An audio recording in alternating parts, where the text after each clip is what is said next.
Hi, everybody. It's good to see you. Hoping you're well.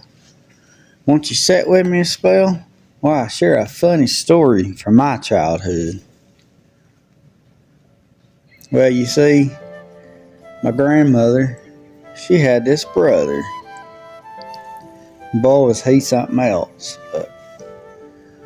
Well, ever since he was real young, probably about 4 or 5 years old, don't know what was wrong with his feet. But that old man to me had feet that smelled like something died. And they don't know what it was, don't know what the cause was of it. But no matter what they done, they couldn't fix it.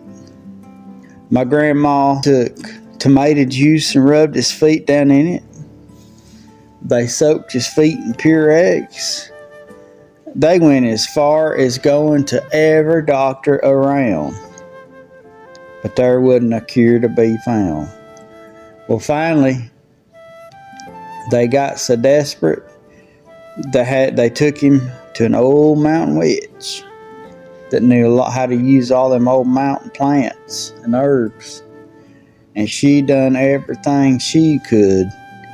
But folks, you know it's bad when she tells you to go home that she can't do nothing for you.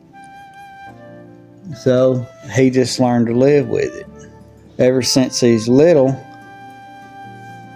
his mama always made him take his shoes off and leave them out on the front porch.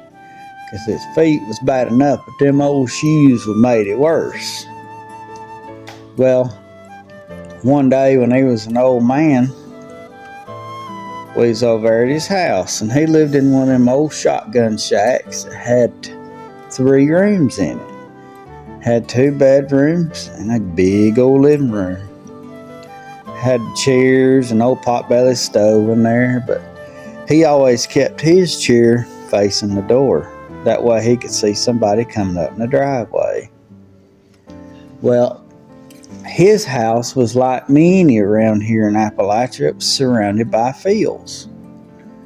Well, this one particular day, he got to looking out across that field, and he seen an old coyote coming running up.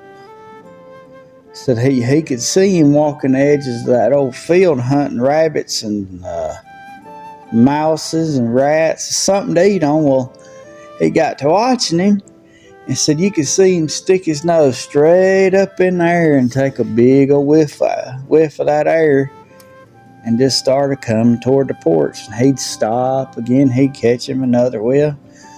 Well, finally, that old nosy coyote got up on that porch. Well, he decided that he'd stick his nose down inside that old shoe.